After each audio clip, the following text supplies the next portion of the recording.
Notice that you just are owning your power in like a really just rock solid way.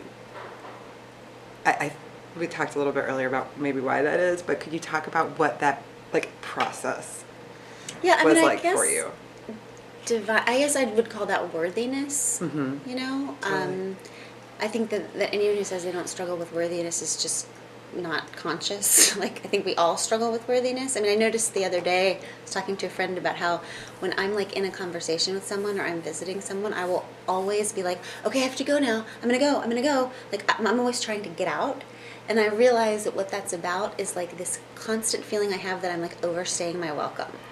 That like that person isn't like, I'm like taking up too much time and they aren't gonna like, which is interesting because in other people's perception is probably that I am too busy.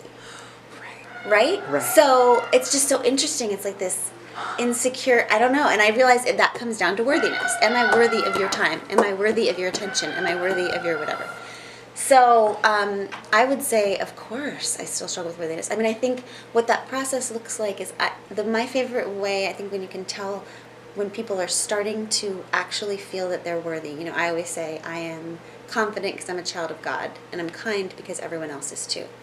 So it's like this, when you start believing that you really are a child of God, the response, that is wonderful and empowering and beautiful, but it is crap unless you're also learning at the same exact speed that everyone else is exactly as divine and worthy as you are, right? So stepping into your worthiness, stepping into your divinity is a beautiful and terrifying thing.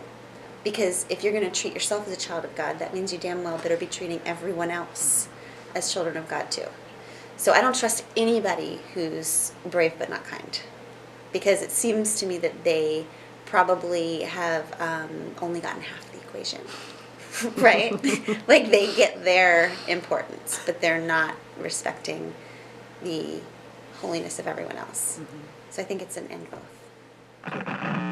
Good.